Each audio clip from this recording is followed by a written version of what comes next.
ito ay rated SPG. Striktong patnubay at gabay ng magulang ang kailangan. Maaaring may masiselang tema, lengguwahe, karahasan, sexual, horror o droga na hindi angkop sa mga bata. Mahuhuli na si Carlos. Mako-corner siya sa hotel kung saan naka-check-in si Zoe.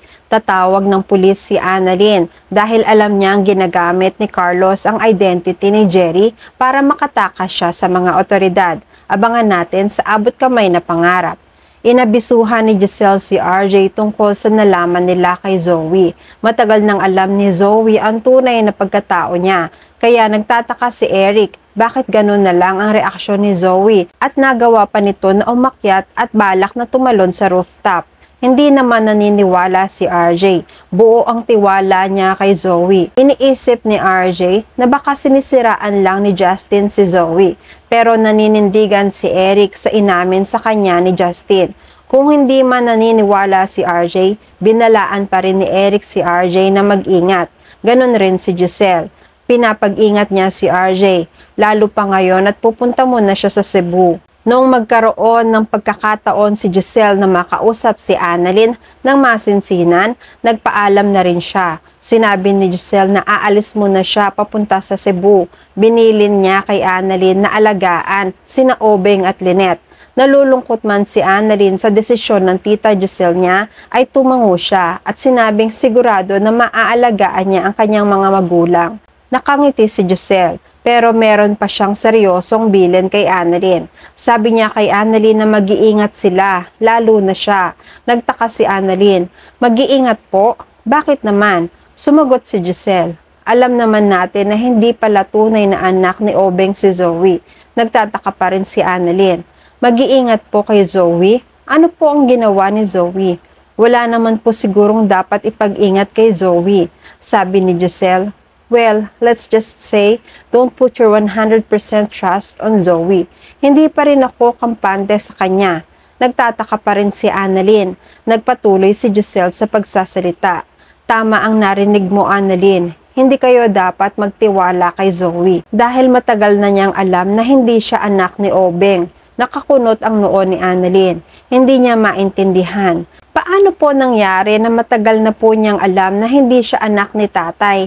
Kahapon niya lang po nalaman kasabay ko. Kaya nga po gano'n na lang ang pagkabigla niya. Kaya muntika na siyang tumalon sa rooftop. Sumagot si Giselle. Kahit si Tito Eric mo, nagtataka bakit gano'n na lang ang pagtanggap ni Zoe. Sinabi kasi ni Justin sa kanya na alam na ni Zoe na hindi siya anak ni Obeng. Matagal na. Nasabi lahat ni Justin ang mga sikreto ni Zoe bago pa siya mamatay. Sabi ni Annalyn, Tita Giselle, hindi ko pa talaga maintindihan. Alam na po ba ito ni tatay? Sabi ni Giselle, oo, sinabi ko na kay Obeng, pero hindi rin siya naniniwala.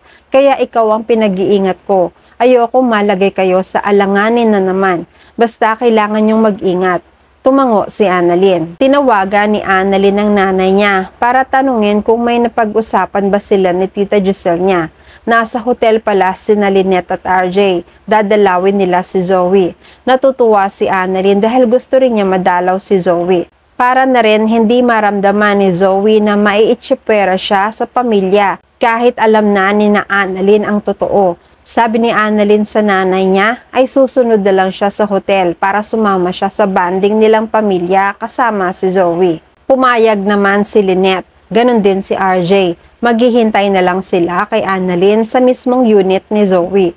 Paalis na sana si Annalyn sa Apex nang biglang nakita niya sa Apex si Harry. Tuwang-tuwa si Annalyn at nakita niya si Harry. Pero malungkot siya dahil naalala na naman niya ang mga masasamang nangyari simula nang umalis si Harry.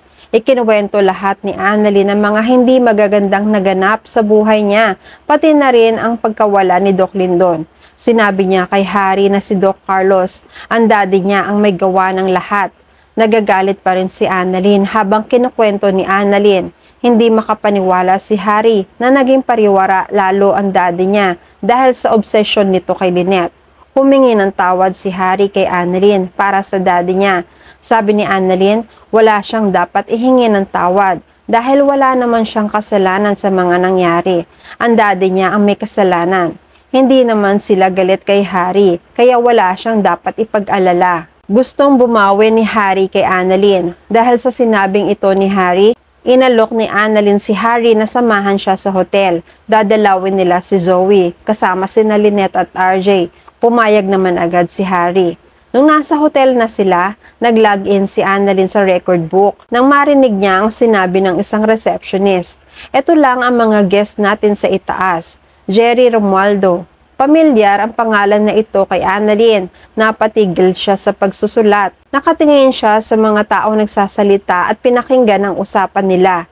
Ang sabi pa, nag-out na ba to? Sumagot ang kausap na hindi pa nakakapag-check out. Nag-react si Annalyn. Jerry Romualdo, nanlaki ang mga mata niya. Halatang nabigla. Nagtaka si Harry kaya nagtanong kay Annalyn kung bakit siya nagulat. Sumagot si Annalyn. Si Jerry Romualdo. Dati siyang doktor sa Apex na pinatay ni Doc Carlos. Nagulat rin si Harry. Sigurado ka ba, Annalyn? Nanindigan si Annalyn. Oo, Harry, sigurado ako. Patay na siya. Pero kung andito si Doc Jerry Romualdo, ibig sabihin, ginagamit ni Doc Carlos ang pangalan niya. Nandito ang daddy mo, Harry. Nandito si Doc Carlos. Biglang naalarma si Harry. Annalyn, kailangan kong makita si Dad. Kailangan ko siyang makausap. Tumanggi si Annalyn. Hindi, Harry. Iba na ang daddy mo ngayon. Hindi kanya pakikinggan dahil sumobra na ang sama niya. Baka pati ikaw hindi ka na niya makilala. Naniniwala pa rin si Harry sa daddy niya. Pero dahil maraming atraso ang daddy niya, gusto niyang makipagtulungan kay Annalyn. Kakausapin ko si Dad. Ikaw na ang bahalang magpatawag ng pulis. Ipapaubaya ko na sa iyo ang kaligtasan ng daddy ko.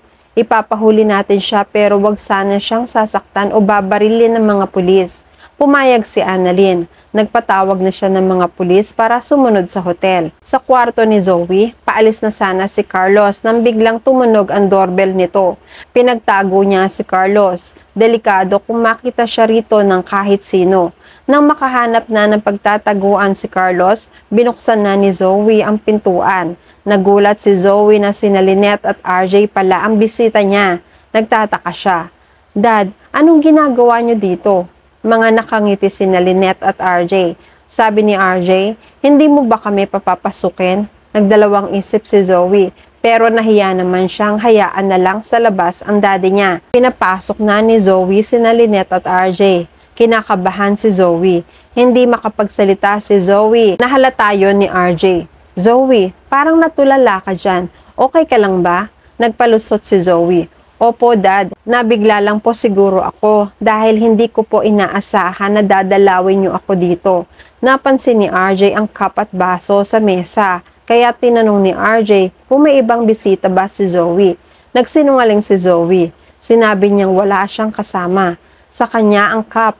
Lumabas kasi siya kanina. Siya ang gumamit ng cup dahil mainit sa labas. Maya-maya ay may narinig silang gumalabog na pinto. Mas lalong kinabahan si Zoe.